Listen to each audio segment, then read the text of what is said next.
There's been an increase in game shows these days. It makes sense. They are cheap to produce and can be bat shot. That's to say, for those of you not fluent in showbiz lingo, they can shoot a week's worth of episodes in a day. You can churn out game shows, but they are also often quite popular. There's a real potential for that sought-after bang for your buck when you hit with a game show. Maybe that's why most of the new game shows are reboots. There is a difference now, though. Game shows are now all hosted by big, established celebrities, and that's a shame. We don't have true game show hosts in the same way anymore. So, let's pay tribute to the hosts of the bygone era of game shows that have never gotten a chance these days. Even a legend like Alex Trebek, maybe the best game show host ever, might not have gotten a chance to host Jeopardy if it was started up today.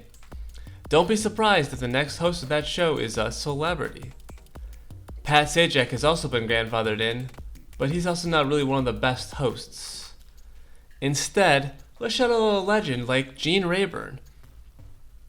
He hosted a match game like a guy throwing a party, and in some ways, he was. That show could be so loose, and the panel celebrities could get rowdy. Rayburn had to keep the game moving, set up the celebs for bits, and also be funny himself.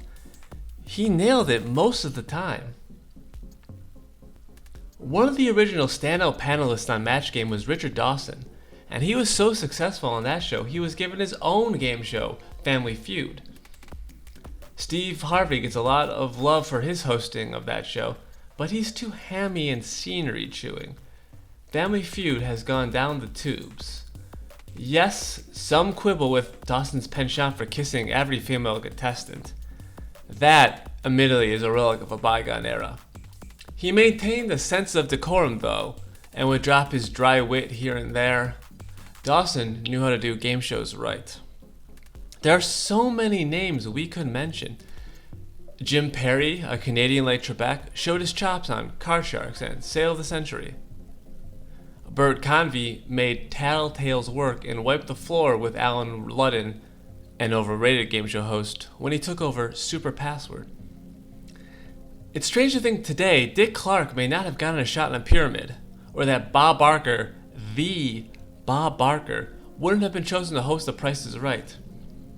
After all, who replaced him?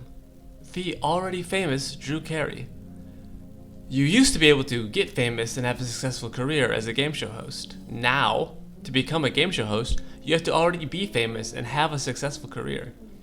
We're moving in the wrong direction on that front.